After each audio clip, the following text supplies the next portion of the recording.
My name is Alara Vance. For most of my 20s, I genuinely believed I had my life figured out. I had a steady job in marketing, a cozy apartment brimming with thriving plants, a minor miracle, given my past track record, and a partner, Ethan, who I truly saw as my anchor in this often chaotic world. We'd been together for 4 years, lived under the same roof for 2, and though we weren't perfect, we felt unbreakable. Or so I thought. But the insidious thing about cracks is you don't always notice them until the light begins to slip through. It all started with something small, an envelope. One Friday evening, Ethan walked through the door holding a glossy, cream-colored letter. His eyes lit up the way they used to when he'd surprised me with my favorite coffee after a long day. "Guess what?" he grinned, waving the envelope. "It's my college reunion invitation. 10 years already. Can you believe it?" He tore it open right there by the counter, scanning quickly. His entire body seemed to hum with an old energy, as if that single piece of paper carried the power to rewind time. I watched him with a half smile, half curiosity. "You should come with me," I offered, sliding a glass of water toward him. I truly meant it. I'd heard so many stories about his college years, the friends he partied with, the professors who pushed him, the memories he always spoke of wistfully. Meeting them felt like stepping into chapters of a book I'd only read in fragments. But then Ethan paused, just for a second. It was subtle, yet his hesitation hung in the air like a ripple in calm water. He forced a smile. "I mean, you could, but honestly, it might be kind of boring for you. I'll probably just be catching up with people you don't know. Lots of inside jokes, you know." My stomach clenched. He wasn't wrong, but the way he said it, as if my presence would be a burden, stung. Still, I swallowed the feeling. "Whatever makes you happy," I said lightly. "Just promise me you'll have fun."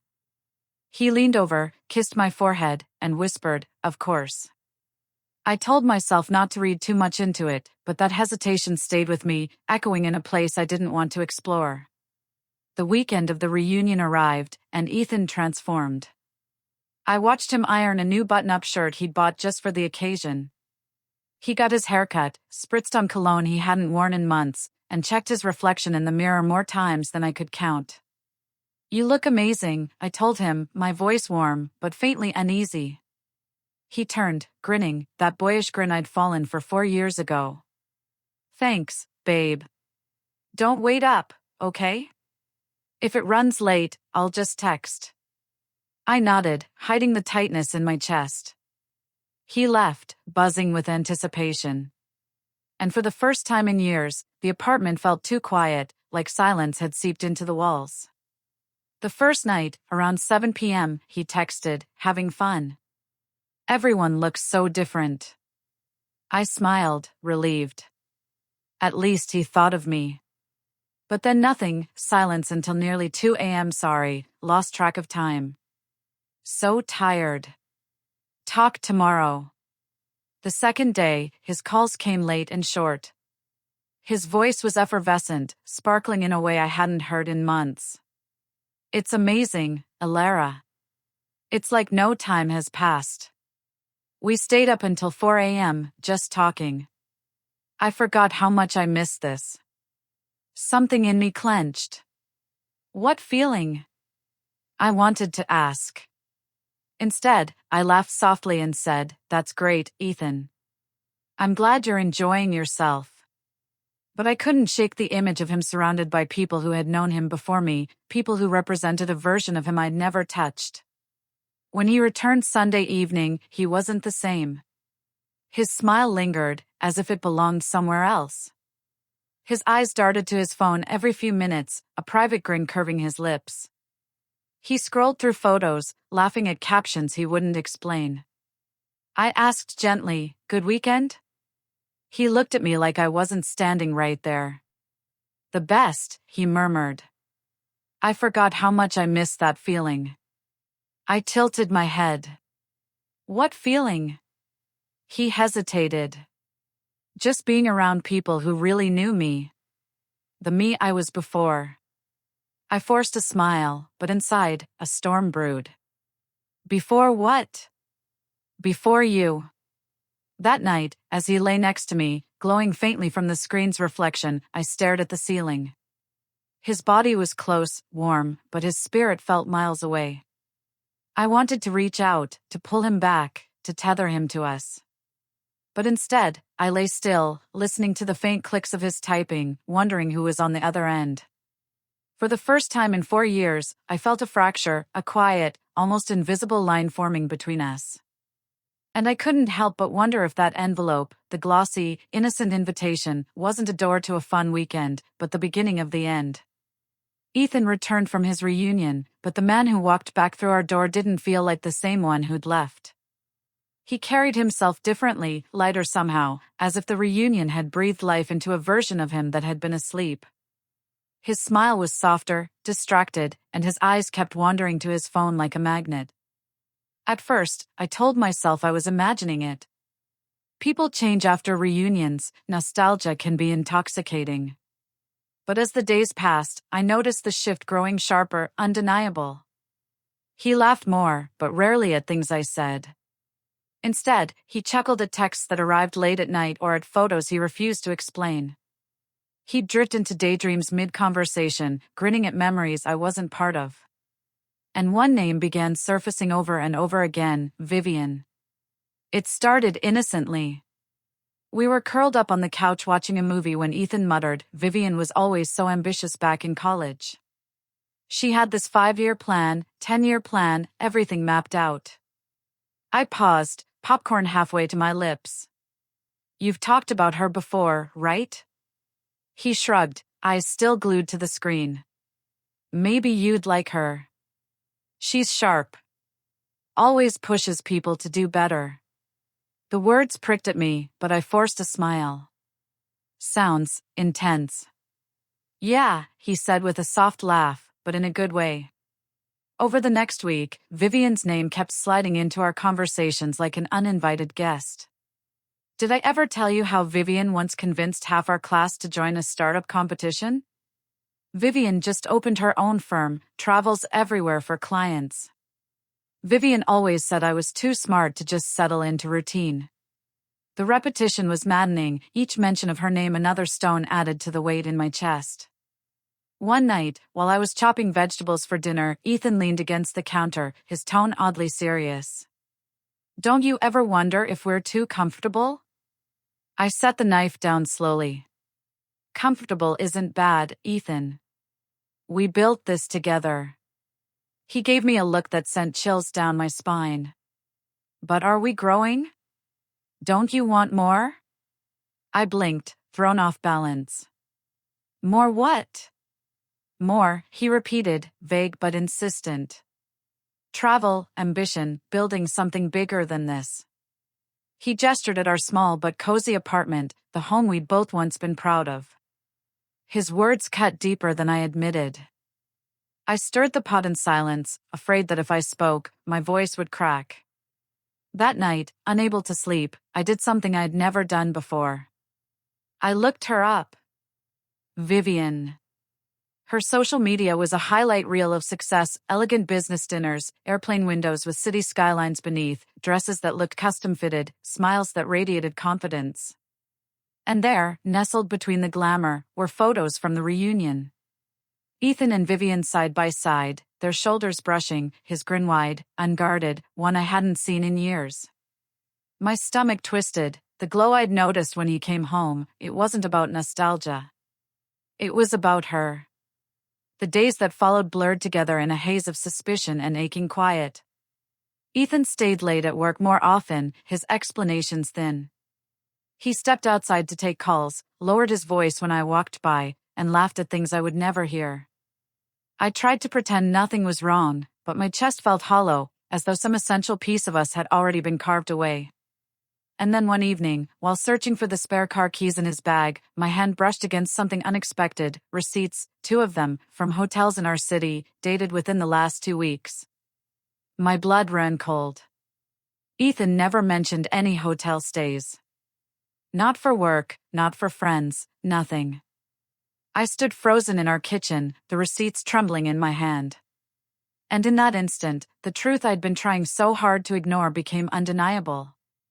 Something had changed, and whatever it was, it had Vivian's name written all over it. I held the hotel receipts in my trembling hands, the paper cutting into my fingers as if it wanted to make sure I felt the sting twice over. When Ethan came home that night, humming under his breath, loosening his tie like nothing in the world was wrong, I knew I couldn't bury it anymore. I stood in the living room, the receipts clenched so tightly they crumpled into my palm. "Ethan," I said, my voice sharper than I intended. He froze, keys still in hand. "Yeah?" I held the papers up. "Explain these." His smile faltered for a moment. The silence between us was so loud I could hear my own heartbeat thundering in my ears. He looked at the receipts, then back at me, his jaw tightened.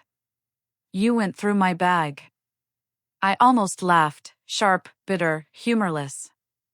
"Don't do that. Don't turn this into me snooping. I was looking for the car keys, the ones you told me to grab. These just happened to be there. So why hotels? Why here in our city?" His shoulders slumped slightly, but instead of answering, he tried to brush past me toward the kitchen. I blocked his way. "Ethan," I said, my voice breaking now.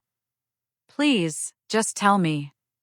He exhaled heavily, like a man carrying too much weight. "It's not what you think." My grip tightened on the receipts. "Then what is it?" He hesitated, eyes darting away. "Vivian was visiting the city for work. We met up." My stomach sank. "In hotels?" "In the lobby at first, then in her room sometimes. We just talked." My throat went dry. "Talked?" I repeated. "That's all?" He rubbed the back of his neck, guilt painting his features. "Not physically. I swear, Alara. Nothing happened. But we connected again. And it felt good." I sank onto the couch, the world tilting around me. His honesty was like a knife, cleaner, sharper, almost crueler than a lie. "Not physically," I whispered, "but emotionally." He sat on the armrest opposite me, burying his face in his hands. His voice cracked when he finally answered, "Maybe." "I don't know. I'm confused." I stared at him, tears burning my eyes. "Confused about us or about her?" He lifted his head, eyes glassy. Seeing Vivian again brought back memories, feelings I thought I'd lost. "She reminds me of who I used to be. Ambitious, hungry, alive. And now? Now I'm just, what? 28, working in marketing, coming home every night to Netflix and takeout. That's it." The words slammed into me like waves, relentless. I gripped the cushion to steady myself. "That's our life, Ethan. The one we built together. Since when is that not enough?" He shook his head, tears slipping down his cheek. "It's not about enough. It's about settling. Vivian always told me I was too smart, too ambitious to settle. And maybe she was right." Something inside me snapped. I stood, my voice shaking, but fierce. "So, what am I, Ethan? The consolation prize? The safety net when your big dreams burn out?" He flinched. "No, Alara. It's not like that. It is like that." I cut in, my tears finally spilling over. "You're sitting here telling me our love, our home, our life together, it's just settling? Do you even hear yourself?" He looked at me with tortured eyes. And then he whispered the words that shattered me completely. "Sometimes I wonder what my life would have been like if I'd chosen differently." The room went dead silent. I stared at him, my chest aching so badly it hurt to breathe. For a long moment, I couldn't speak. And then, quietly, I forced the words out. "Then maybe you should find out." His eyes widened. Ilara. No, that's not what I meant. Yes, it is, I said firmly, though my voice trembled. You've been comparing us. Comparing me to some fantasy of who you think you could have been. You're not happy here. You're not fulfilled. You think I'm holding you back, so don't let me hold you back. Tears streamed down his face as he reached for me, but I stepped back. Are you breaking up with me? He whispered. I swallowed hard. I'm telling you to choose. And if your heart is already halfway with Vivian, then you've already made that choice. We sat in silence for hours after that. He cried. I didn't. I was too numb, too hollow, too broken to muster the release of tears. By dawn, the decision was clear. I need to see where this goes with her, Ethan finally said, his voice broken. I nodded, my body cold. Then go. But don't expect to come back when you realize what you've lost. That's not fair, he whispered. What's not fair? I shot back, is asking me to be your backup plan while you chase someone else. He moved out the following weekend. I helped him pack. My hands folded his shirts, zipped his suitcase, placed his toothbrush in a plastic bag. It was the cruelest kindness I could offer, helping him leave me behind. When the door finally clicked shut, I stood in the empty apartment, staring at the space he used to fill. The silence pressed down on me, and for the first time, I wondered if I'd ever been enough. The day Ethan left, the apartment didn't feel like home anymore. His absence wasn't just a missing pair of shoes by the door or the empty side of the bed. It was everywhere. His scent lingered in the closet. His laughter still echoed faintly in the living room. Every drawer I opened seemed to mock me with the hollow space where his things had been. I told myself I was fine. I told everyone else I was fine. But inside, I was unraveling. The first few weeks were brutal. Nights stretched endlessly, and mornings mocked me with silence. I woke up half expecting to hear him making coffee, only to find cold countertops and a kitchen that had forgotten how to breathe. The smallest things became triggers. A TV show we used to watch, the restaurant down the street where we celebrated birthdays, even the sound of his ringtone when it buzzed once on my phone by accident. My heart nearly leapt out of my chest. I hated him. I missed him. And worst of all, I hated that I missed him. But somewhere in that storm of grief, something unexpected began to happen. Work became my escape. I threw myself into projects, staying late, volunteering for tasks no one else wanted. At first, it was distraction. Then, gradually, it became purpose. My boss noticed. Compliments turned into trust. Trust turned into responsibility. And before long, I was promoted to senior coordinator. For the first time in years, I had an office of my own. It didn't erase the pain, but it reminded me I had worth beyond being someone's partner. I also found myself back at the gym. At first, it was just to burn off the restless energy that kept me awake at night. But slowly, lifting weights and running miles became more than exercise. It was therapy. Each bead of sweat felt like another shard of heartbreak being pushed out of my body. And then there was photography. I'd loved it in high school, even toyed with the idea of pursuing it professionally before life steered me toward stability. For years, my camera gathered dust in the closet. Now I picked it up again. Through the lens, I started to see the world differently. Light falling across a cafe window, a child laughing in the park, my reflection, tired but determined, staring back from glass. Photography gave me something Ethan never could, a way to frame life on my own terms. Still, he haunted me. Mutual friends couldn't help but mention him. How he and Vivian looked inseparable, jetting off to new cities, sipping wine in rooftop bars. Their photos littered social media, two silhouettes against sunsets, their smiles painted to perfection. I tried not to look, but late at night, loneliness got the better of me, and each photo carved a deeper wound. I imagined them laughing over private jokes, her hand slipping into his, her voice whispering promises I'd once believed were mine. But then, whispers began to shift. At first, it was small.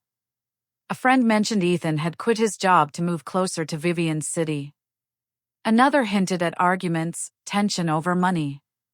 Someone else muttered that Vivian's firm wasn't as successful as it appeared, that her glamorous lifestyle was financed by credit, not profit. And slowly, the cracks appeared. One friend confided to me, "Alara, honestly, he doesn't look happy. He looks tired, like he's chasing something he'll never catch." I should have felt vindicated. Instead, all I felt was sorrow. Because beneath the betrayal, beneath the anger, part of me still remembered the man who used to bring me tea when I was sick, who'd dance with me in the kitchen at midnight, who once looked at me like I was the only person in the world. But that man was gone. And the one left behind had chosen a fantasy over reality. By the end of that year, I realized something important. Yes, Ethan had left me. Yes, he had broken me in ways I never thought possible. But in his absence, I was rebuilding. Piece by piece, I was rising, not for him, not to prove him wrong, but for me. For the first time in years, I wasn't just Ethan's partner. I was Alara Vance. And though I didn't know it yet, this rise was only the beginning, because Ethan's fall was already on its way. By the time spring rolled around, Ethan's perfect world with Vivian began to crack wide open. At first, it was just whispers. Friends who'd once gushed about their glamorous trips now spoke in hushed tones, as if afraid their words would echo back to him. "Vivian's firm isn't what it looks like," one said over coffee. "She's basically freelancing with a fancy name. Half her clients don't even pay on time." Another muttered, "Ethan quit his job to move in with her, but she doesn't exactly want a partner. She wants an accessory, someone to match her image." And when I accidentally scrolled past one of her posts late one night, the truth was written on his face. Ethan wasn't glowing anymore. He looked gaunt, shadowed. His smile stretched too thin to be real. It didn't take long for the rumors to solidify into facts. Vivian was controlling, especially about money. Her credit cards bought the suits, the dinners, the trips. Ethan, once proud of his independence, now leaned on her for everything. And she made sure he knew it. She belittles him, another friend admitted. Calls him unambitious. Says she needs someone who can keep up. The irony burned. Ethan had left me because he didn't want comfort, didn't want settling. And yet here he was, drowning under the weight of someone else's ambition. Then came the blow that shattered the facade completely.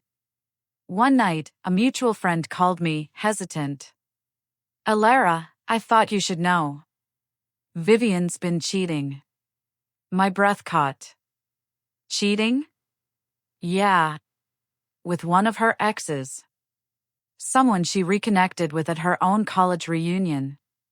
She didn't even hide it that well. The irony was so sharp it almost made me laugh. Ethan had left me chasing the thrill of someone who represented his what if. And now she had done the same to him. A month later, the fallout hit full force. Vivian kicked him out. No savings, no backup plan, no job to fall back on. He'd burned bridges at his old company, abandoned the friends who had once supported him, and now he was left stranded, homeless, in a city that had once felt like a dream. For a man who'd once lectured me about settling, he had settled into something far worse, desperation. That's when the messages began. "Hey Alara, I know things ended badly, but I just wanted to see how you're doing."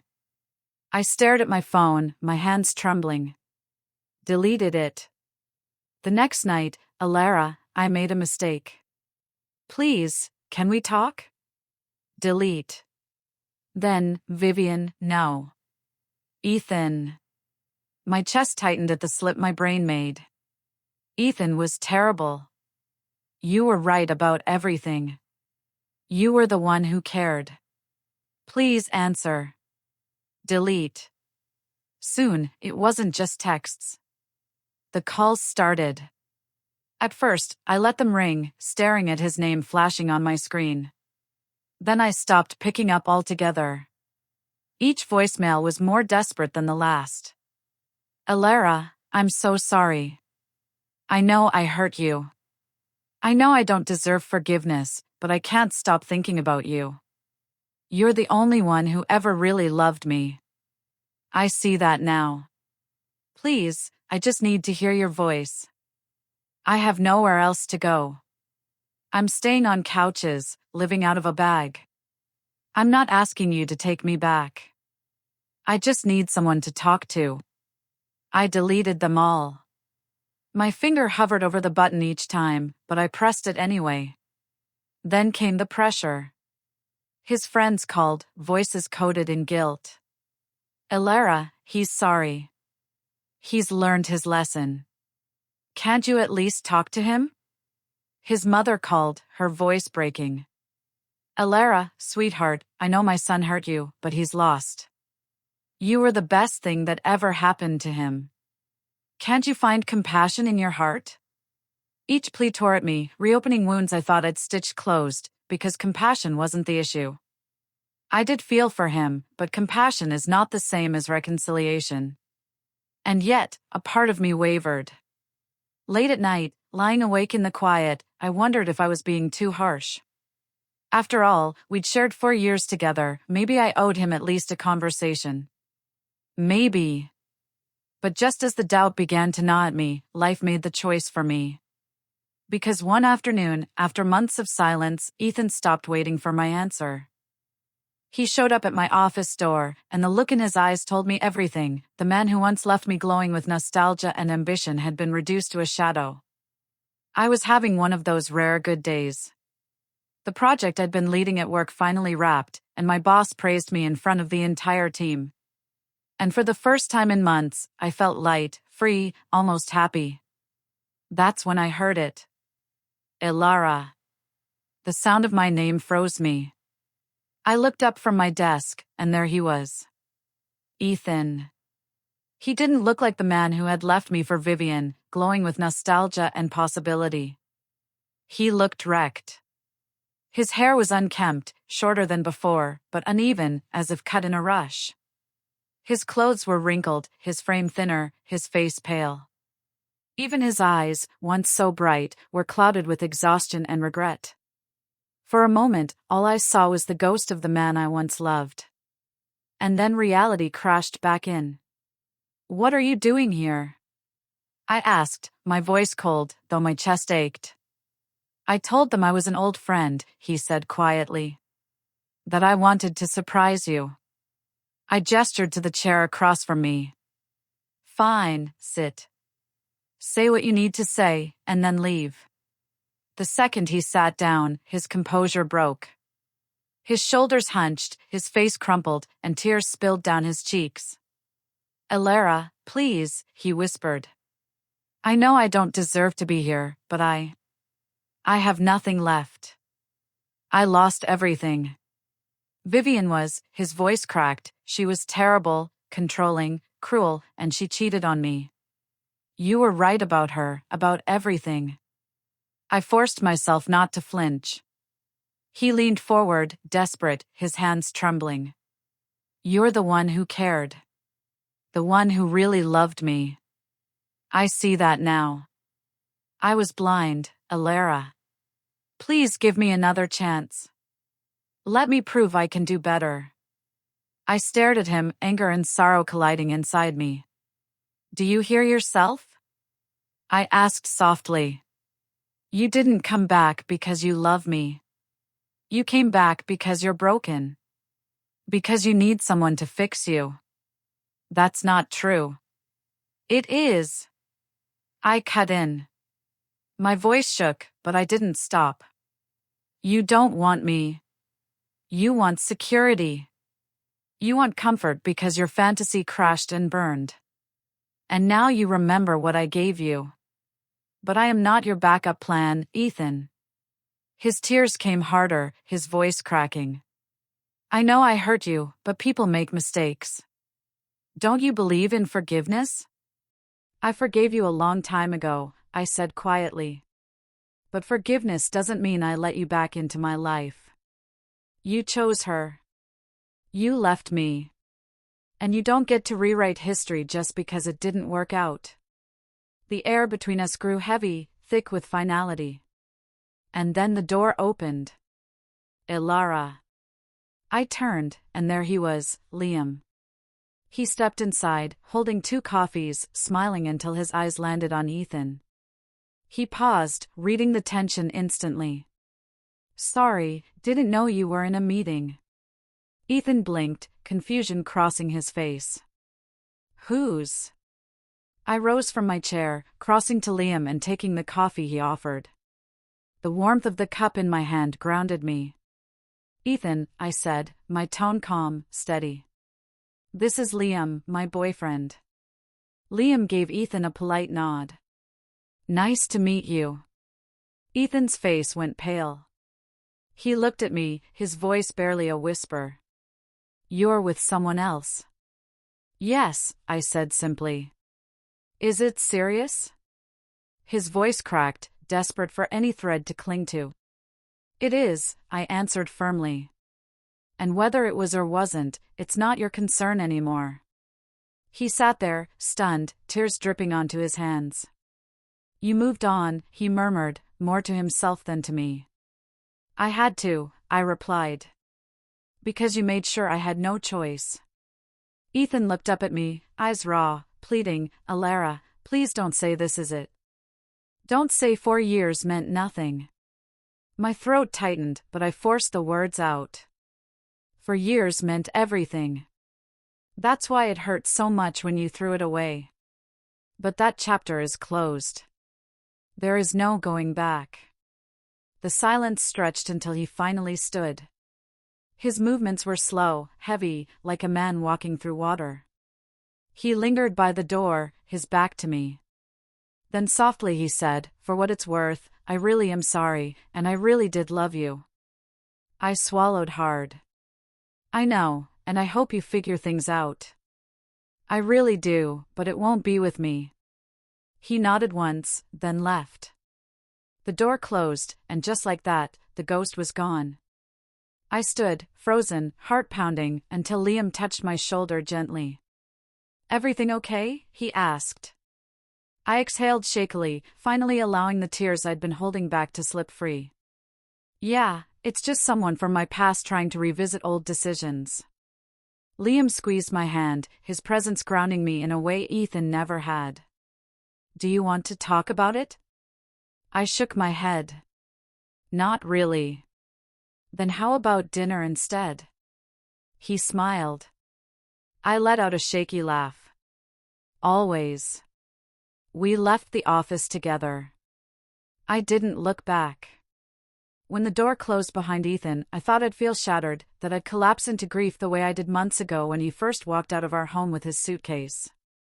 But instead, I felt nothing. No anger, no longing, no pain, just a strange, quiet relief, like an old wound that finally stopped bleeding. In the weeks that followed, Ethan's presence faded further and further from my life. Friends told me he'd moved back in with his parents. He was looking for work again, starting from scratch. Some pitied him, others shook their heads, calling it karma. Me? I didn't feel anything at all. Not hatred, not vengeance, just distance. Because the truth was simple. His life wasn't mine to carry anymore. Meanwhile, Liam and I grew closer. Our relationship wasn't flashy. No rooftop champagne photos or curated travel reels. We cooked together, burned pancakes, laughed over stupid jokes, and took long walks at dusk. He didn't make me feel like I had to compete with some fantasy version of myself. With him, I could just be Ilara. One evening, as I watched him pour wine into 2 glasses, I realized how different it felt. With Ethan, love had been a constant test. Was I ambitious enough, exciting enough, worthy enough? With Liam, love wasn't a test. It was a home. Still, sometimes late at night, memories returned. I'd lie awake staring at the ceiling and wonder, what if I had fought harder? What if I had begged Ethan to stay? What if I had opened the door when he came crawling back? But each would have collapsed under the same truth. Someone who truly valued me wouldn't have risked losing me in the first place. And someone who saw me as settling never really saw me at all.